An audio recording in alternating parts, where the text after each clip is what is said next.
Alright, Shalom, Jacob. Back at it. It's boy Albert Pike where we left off. I was addressing Shaka because he keeps going. I seen a video of his, 2.5 hour long video of him going through his personal library, talking about how he doesn't mess with anybody that doesn't have a PhD in whatever field he's checking out. Well, all those guys are initiated under this guy. And I'm about to bring that out now in a few. I just wanted to give you a little bit of some background, show you that they're lying. There's another brother wearing that cross, symbol of Baphomet, worn by Aleister Crowley, century's most notorious Satanist. See that? All right. So, and then now, because we're about to get into this book again. Secret Teachings of All Ages, Reader's Edition, Manly P. Hall. About to get into that again, but I wanted to show you something real quick because the Reader's Edition, like I said, I don't know if you mentioned this before, doesn't have all that the full edition has. So I wanted to show you one of these illustrations that isn't in the one I have, but 118 Codex Magica. This is, look at this. Oh yeah. There's your Baphomet right there. It says the demon Mephistopheles. Now, I don't know if you guys do studying about the Illuminati and whatnot, but I study movies and music and other things to know the enemy, to see what they're doing, see what they're putting out there, see how they're fooling people. And in the movie, one of the new movies that came out was called Dark Shadows with Johnny Depp. It mentions this demon Mephistopheles. And the M from Mephistopheles, it equates that, it shows that it has a link between that and the McDonald's M, the M in the McDonald's, which just goes to show that even in the movies they put it out there that all these signs and symbols,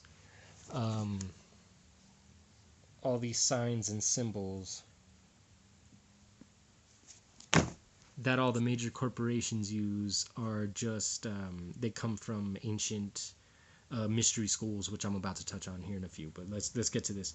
Shown being conjured up by a magician and Masonic scholar and 33rd degree Illuminatus Manly P. Hall's 1928 classic book, Secret Teaching of All Ages, that's what we're about to break into, bears a remarkable resemblance to Yoda, the wise ascended master of the Star Wars saga, Return of the Jedi. Look closely and you'll see a painting of Baphomet, the androgynous goat god, on the wall at left, and also a skeleton's head at the top right.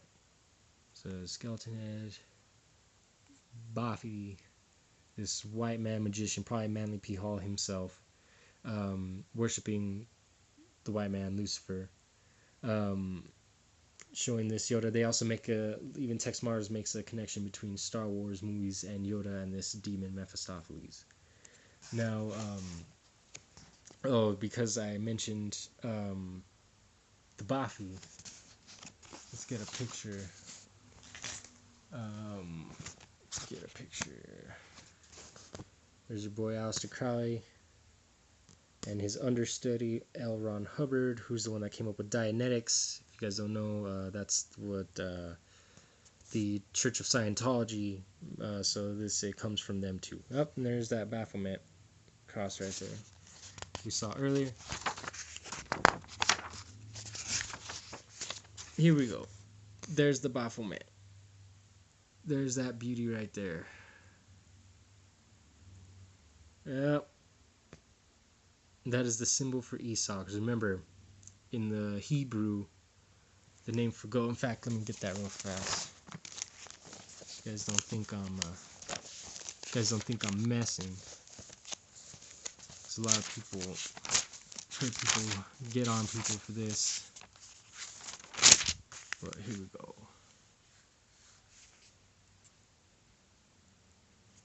Because remember, Esau is called Seir. Seir is Sha'ar. Sha'ar.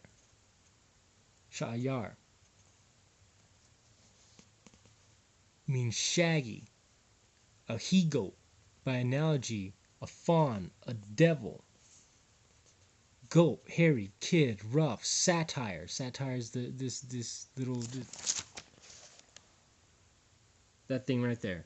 It's another Esau. Look at with the sword and everything. Esau lives by the sword. Remember, it says in Genesis. That's what Isaac told Esau, that he would live by the sword. Well, there he is, look, with his sword in hand. And again, the Strong's agrees.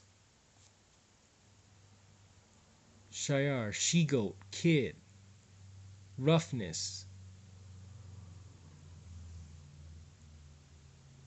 This is seer, everybody. Now, they just made an image to themselves for everyone to worship them. Alright.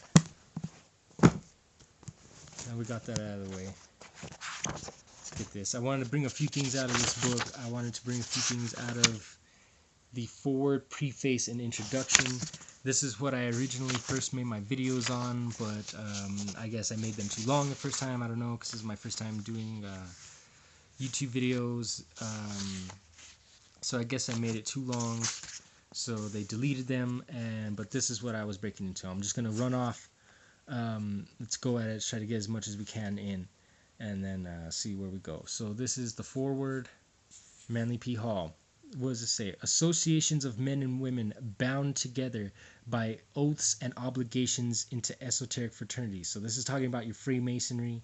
This is talking about your colleges. Look, it even uses the word fraternities. We also got sororities is another one of them. This is where they train your people to be the leaders. This is where they start doing your initiations. They start making you do all kinds of crazy, nasty things.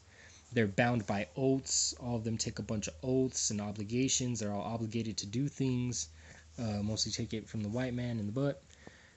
Sees they have descended from the earliest times.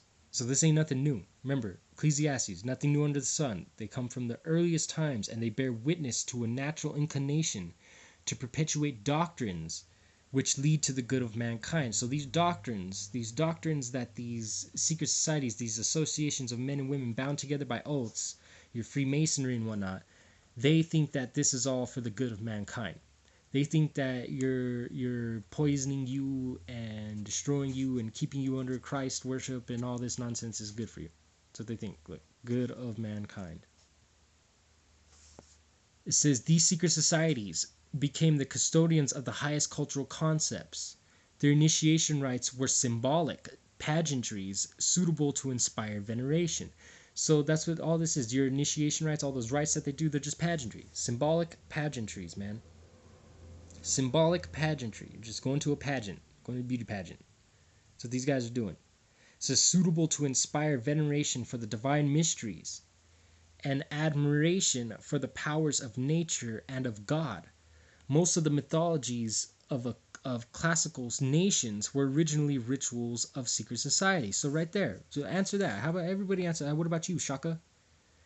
What about you, Shaka Homo? Look at that. Most of the mythologies of classical nations were originally rituals of the secret societies. So there goes your Egyptian mythologies. All your Horus, Set, Osiris, Isis, all that nonsense, all that them taking it up the butt. You guys get mad when we bring that up. You guys get mad when we bring up the homosexuality of Egypt. And you say, oh, well, it's all allegory, man. It was all symbolic. Well, yeah, you know what? I agree with you. It is symbolic. But what is it symbolic of? The actual rituals of secret societies. So these guys in the secret societies actually do that. So are you a part of these secret societies doing this? Why don't you talk about it then? Or do you just not know what you're talking about and you're just out here spouting nonsense to our people? How come nobody talks about this?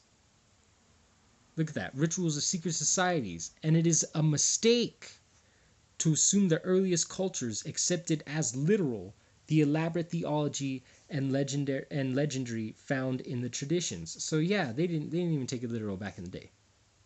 They knew it was all allegory. It was elaborate theology.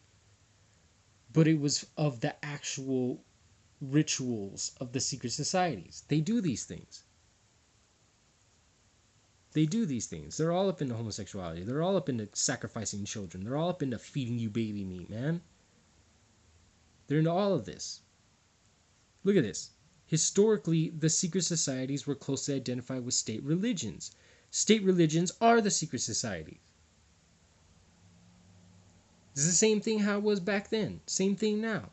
Hold on, Israel. About to open up.